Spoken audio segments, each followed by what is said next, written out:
Hello everyone and welcome to this week's Gold Coast football edition of the Village Law SEQFC preview show. My name's Darren and, well, we've got a couple of regulars and a newbie today. We've got Mark Madge from Football Gold Coast. G'day, Mark. Darren, how are you? Well, thank you, sir. We've got Lee Vernon, who is the coach of Nerang. G'day, Lee. Good afternoon, how are you? Good.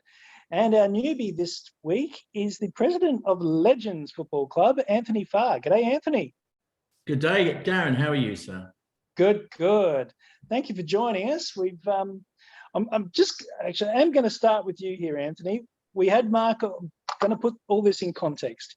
We had Mark on a few weeks ago, and he had a little spray about Legends being on top of the league, and that it was a shame for all these other clubs with all these young players to be allowing themselves to get beaten by Legends Football Club. Since then, you've lost 3 in a row. Listen, we took Mark's words to heart. I mean, we thought about all those poor youngsters who were suffering mental anguish, being called embarrassing by Mark. I mean, we had a little chat and we're like, okay, look, we won all our first, round games. Come on, let's give the kids a chance, right? So I hope you realise how caring and giving Legends football is. But seriously, though, he's just a kiss of death. Don't let him back your team. Don't give him a shirt. It is just like not a good idea. So we can delve into our shortcomings later in the show. We can. I honestly reckon it was the shirt that did it. Once you get that shirt back, you'll start winning games again. All right, let's focus our attention now on the Gold Coast Premier League. Full 5 fixtures last week, Mark, and Kingscliff, Surfers Paradise, a 0-0 draw. That's the one that sticks out to me. Surfers Paradise dropped points. Yeah, Kingscliff did a fantastic job and could have won it. A couple of chances there, hit the post. Seems to be a bit of a thing with Surfers and 0-0 draws. Southport, they had other 0-0 draw. They hit the post as well. So, I mean, all credit to Kingscliff. Ross had a fantastic game plan in place and they executed it to perfection for the full 90 minutes. Surfers never could really get going. I thought, much to a lot of other people's disagree with me, but I thought that it was the worst performance they played all season, and especially going forward. Their front 4 per se were nowhere near what they usually are, and that's because Kingscliff made it hard for them. You look at the way they set up. Not too much different to how a lot of other teams set up, but they just followed what they had to do for 90 minutes. And I mean, this is it's unfortunate for them because that point and some of the results as well sees them slip on the table to 8th. But you just got a point against Surface and now you're in 8th position. So I think it's more of a moral point for them moving forward and going into the last 7 games or 6 games left.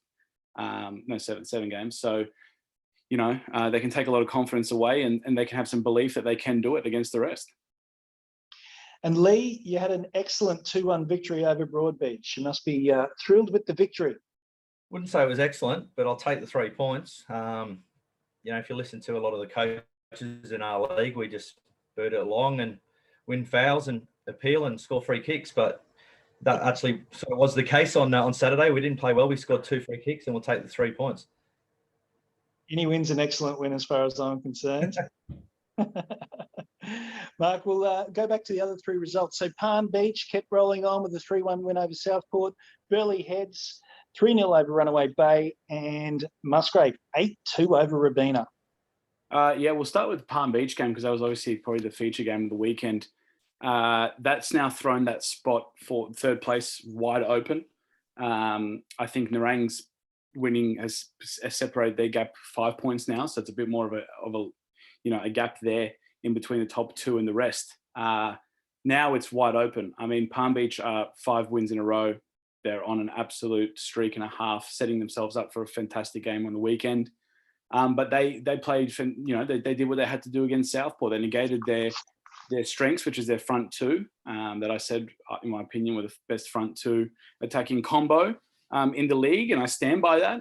But if you can negate them, then you have a very good chance of beating them. If not, you always beat them. So, they could only score 1 goal. Again, didn't come from those 2 anyway. But Palm Beach stuck to their guns, and they even missed one of their best. I think their best player so far this year, Tom Miller, wasn't playing, and they still got the job done away. So, huge victory for them. they're going to be a force. I wouldn't want to come up against them at any time soon, especially in the finals, if that's the case. But again, you know, all that will mean nothing for them going into this weekend against Surface. So 3 points, massive for them in that top 4 race. Musgraves, I think I ruffled a few feathers at Musgrave, considering their post-match reaction and their interviews with what I said when I said Robina might have a chance to get something out of the game.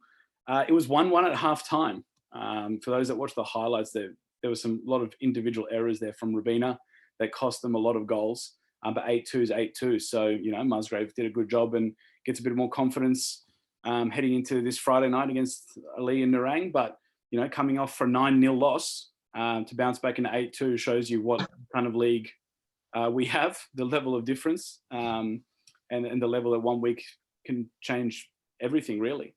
And then Burleigh getting the job done against Bay, 3-0. Only another good result for them. They need to get a win.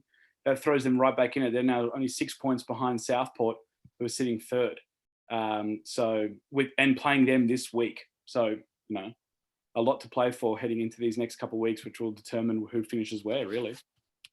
So just looking at that ladder, Surfers Paradise on top on 26, Nerang a point back on 25. Surfers Paradise have a catch-up game against Broadbeach. Southport in third, Palm Beach in fourth. Now, Lee, the club must be excited at the moment, right? You're in touching distance now. Yeah, look, I don't expect Southport to lose, Surfers to lose their game in hand. So it's good to just close the gap, though. You know, a long way to go. You know, last week against Broadbeach, we were a little bit thin on numbers, and you know, made the game a little bit tighter than we would have hoped. But I think we've got players coming back now. So if we can keep the pressure on, keep getting 3 points, who knows what might happen? As Mark alluded to before, there's 8-9 teams in our comp that are more than capable of taking points off each other on any given day. So we'll keep the pressure on. Our reserves are topped by 4 points, so club's in pretty good spirits at the moment. So you've got some depth there as well you can call upon if required. We had 23 players on the weekend for 2 squads, so I wouldn't call it depth, but we'll see how it goes. But they're getting the job done. Exactly. Yeah. Do you think now that with Palm Beach on the run that they are, that this top 4 is going to remain in place for the remainder of the season? It's a top 4 that I picked at the start of the year, but having seen some of the teams play, I'm not that convinced now. I don't think Kingscliff will finish as low as 8th. They're a good team. They're a really good team. Yeah, look, it's you know, you lose a couple of key players for a couple of weeks and you drop points. I think Broadbeach have shown that they can get points against teams. Yeah, Kingscliff, Musgrave, you know, it's getting tight up there. I mean, Palm Beach are the team that everyone's got an eye on at the moment, though. I think they've won 5 straight now, getting back into the sort of form that they were in last season. So they're for us the team that we're keeping an eye on. All right, let's get to this weekend's fixtures. And you've got Musgrave this weekend. How are you going to approach it? We drew 0-0 with them last time in torrential rain, and I think we were 15 shots on target to 2. So if we can play the same, have the same dominance, and hopefully hit the back of the target, I'm confident the boys can get the job done. But, you know, playing any team that's come off scoring 8 goals, they know where the back of the net is. In Jaden Stonson, they've got one of the best players in the league, form-wise. Yeah, we won't be taking them lightly at all. It's going to be a tough game, really tough game. Does playing on Friday night, does that have any bearing on your squad or your approach at all?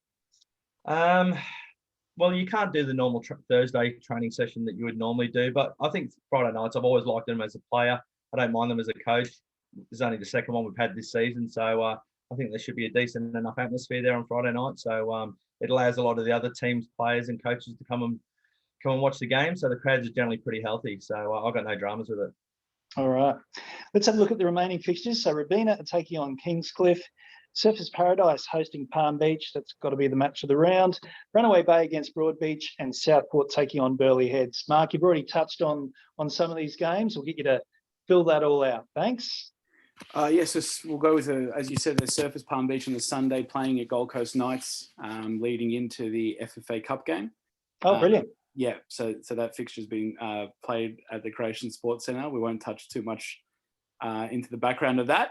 But again, it'll be, it's a big pitch at night. It's probably one of the best surfaces you can have going around on the Gold Coast. So it should allow, both teams to try and play. Whether both will approach the game to play, is another story. I'll leave it at that. I think Palm Beach will do what they've been doing for the last 5 weeks, but it's a different beast when you come up against surface, especially after their draw. They know that, although they do have, as Lee said, that game in hand, scoreboard pressure and mental pressure of them, Nerang, if everything goes well, could be top of the table, provisional table heading into Sunday. So, it's hard. It's easy to say, oh yeah, we've got a game in hand and players don't look at the table, but everyone keeps an eye on and everyone knows what the situation is. So you don't want to get into a situation where, you slip up unnecessarily. I did say that the only 2 teams I think that can beat Surface are Palm Beach and Nerang, and I stick by that. I do think these 2 fixtures are definitely the ones they've circled.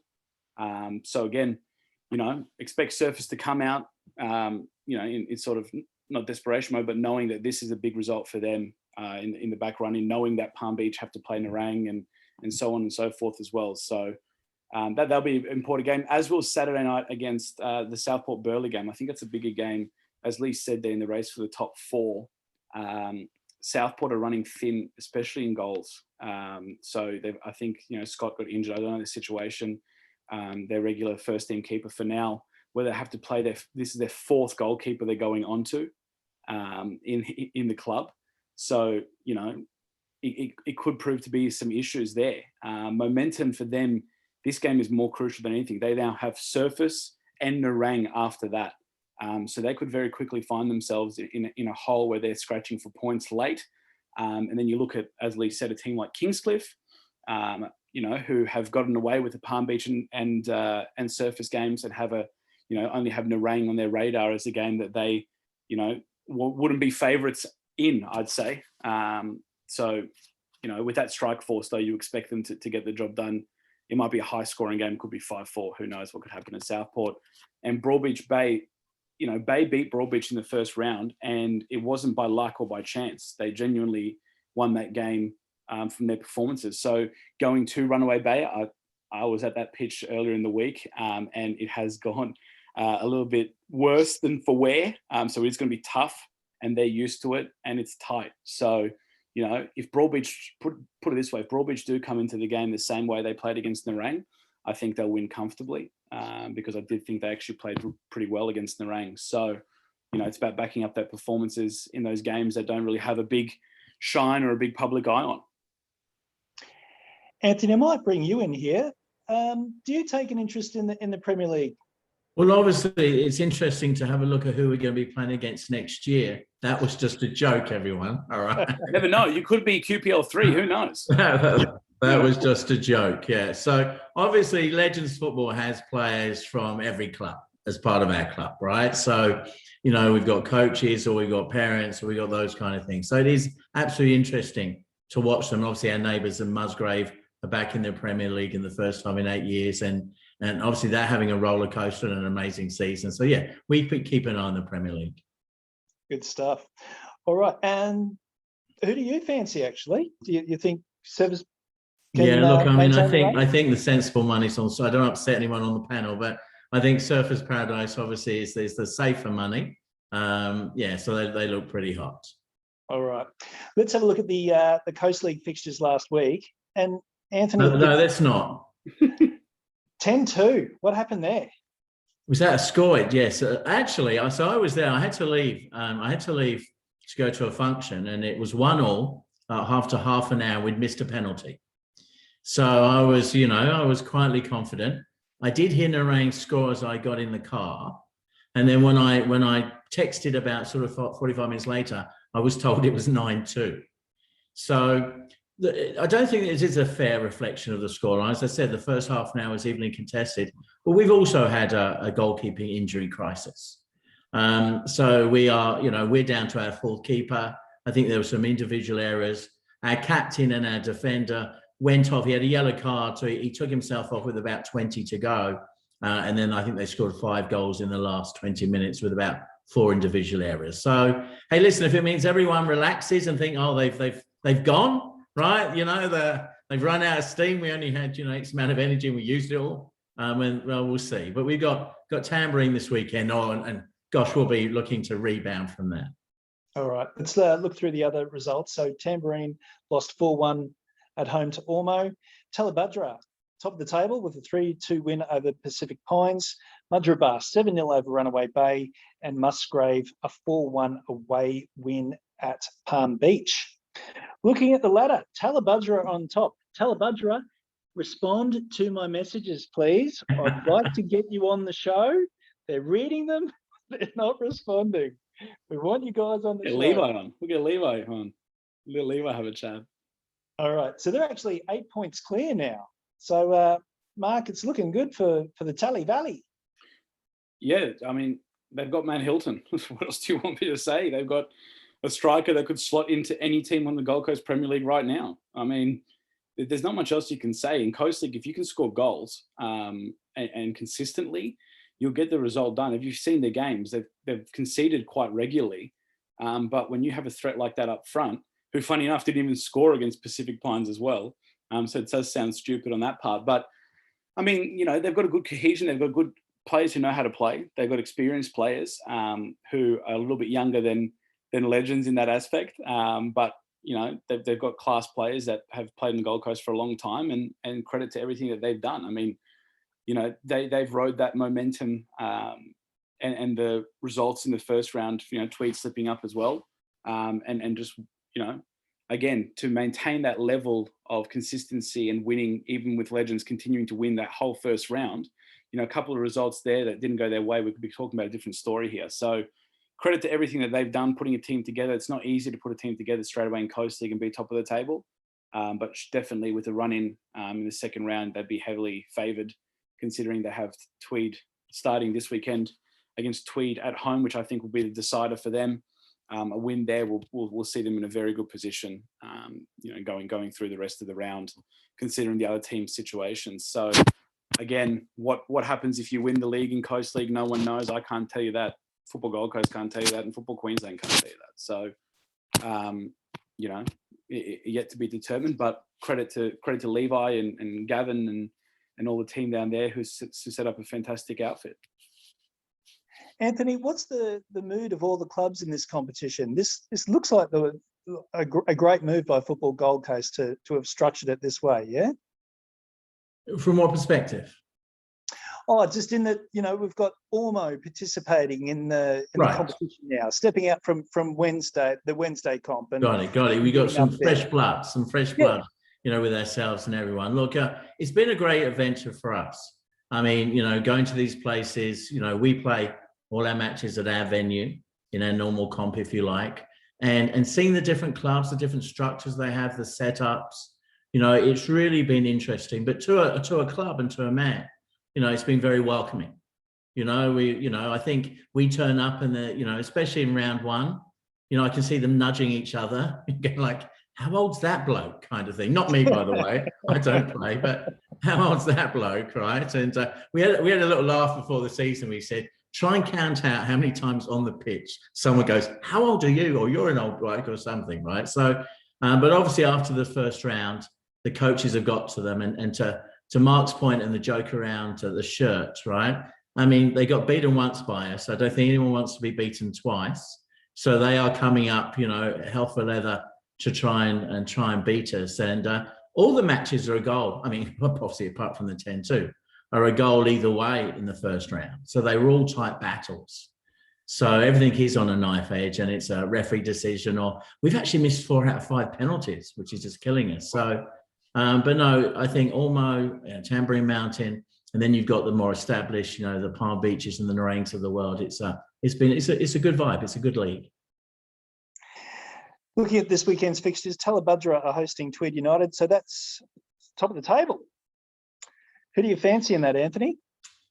Look, I mean, Tweed were the first people to touch us up, and the wheels started to come off, and they were really efficient, and they were very strong physically. But Talabudra do have, the ability to hurt you, right? With Matt Hilton and the other players and stuff. And being at home, okay, I'm going to tip 3-1 to Talabudra, okay? All right. Narang taking on Musgrave. Ormo up against Pack Pines. Tambourine Mountain against Legends, of course. Mudra Bar against Palm Beach, with Runaway Bay having the bye. It's a tough trip up to Tambourine Mountain on Friday night at 8:30. I'm glad I don't have to do it, put it that way. Yeah, we got the double header. So we got the 6:30, 8:30 up the mountain. I think that once it falls below about 4 degrees, they'll have a big advantage. Plus, once the arthritis sets in on No our half place, time that break for cold you weather. guys. No half time. Just keep jogging around at half time. You can't stop. You guys will seize up. We will. So it'll be a good test. Looking forward to it. All right. Good stuff. Mark, is there anything else that's happening in football Gold Coast circles that we should be aware of? I do want to mention something, and I'm going to mention on my podcast tomorrow, but I'll give you the first dibs. I won't put names in the place, but considering that we're going to the business end of the season, as they like to call it, the MVP voting, the Player of the Year voting, is heating right up. So I can go as far as saying the top of the tree in Player of the Year voting and sixth, so 6 players are all within 3 points of each other. So that is, since I've been tracking all that data and keeping up to date with that. So for those that don't know, that's the referee points. So it's 3, 2, 1 from each game that the referee allocate. That's our Player of the Year. It's within 3 points. There's 6 players within 3 points, and I only think there's one club who has 2 players in that top 6. So that shows you that there's still a lot to play for, individual accolades as well. Not that that's what players think about, but it shows you that week in, week out, how not only the table can change, but that side of things can change as well, as the top scoring chart heats up as well. And the Coaches Player of the Year is pretty tight. So there's a couple of names floating around at the top there that you go, oh, okay. It's interesting as well, who's leading. But I mean, at the end of the day, it all work itself out, I guess. So it's good to see. And yeah, well, let's just see. Lee, who would you have from Nerang who'd be in the mix there? Look, I think Michael Rozakis has had a very good season. Leon Bell, our captain's had a good season, and Harvey Rivers, our goalkeeper, probably 3 that, looking at the votes from what you can see, are probably the 3 that I'd say might have polled the most. I know Adam Powell, Henry Adams have had weeks in the team of the week as well, so that might be a bit of a show. So I'd like to have a stab at who the 6 players are, though. I'll have a think about that overnight.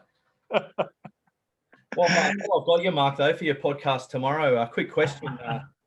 Before we played the President's Cup a couple of weeks ago, you called it an exhibition game. And then after we won the President's Cup, Alex called it the Exhibition Cup as well.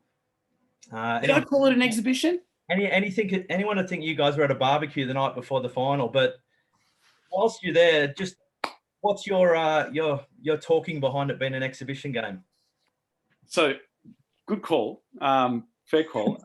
I'll answer the first thing. I was at a barbecue the night before with the surfer, with Alex. So fair call. I'm not sure if I did call it an exhibition. I'll take your word that I did call it an exhibition on the podcast. So my apologies, because I was one of the ones that pushed for the game. To be fair, I was one of the ones that wanted to try to reintroduce that, and that was something that we spoke with Chris and whatnot. Yeah, you stumped me. So I'm pretty sure the staff that won the reserve grade would agree with me that it wasn't an exhibition game. And definitely not. The way it was played, it was an exhibition. And I mean, you can say, and I can say this because, like I said, I'm good friends with Alex, that if he won, it wouldn't have been an exhibition. Put it that way. So yeah, you know what it's like. Yeah. How's that trophy sitting on you in the clubhouse, Lee? Mate, the club are loving it. You know, as I said in the interview, it's the first Premier League men's trophy for Nerang ever. So they're wrapped with it. So yeah, exhibition cup or not, they'll take it. I love it. It'll certainly give you a lot of confidence going into the finals that you can do it again. Oh, definitely. Before the final. 3 trophies up for grabs, and we've got one. You know, the second one, the league, still out of our reach, if you ask me. You know, honestly, but you know, who knows what might happen, and then hopefully we can have a crack at the grand final. A long way to go, but long way to go. For sure. All right, guys, we might wrap it up there. It's been a good chat. So, Lee Vernon, thank you so much for your time today. No worries. Good stuff. And Anthony Farr, President at Legends. Thanks for the chat. No worries. Thanks a lot, everyone. Good stuff. And Mark Madge, as always. Thank you. Appreciate it. Good stuff. All right, this has been the Village Law SEQFC preview show. Thank you for tuning in. It's we always get consistent numbers for this show. We really appreciate you taking the time, and we will see you next week.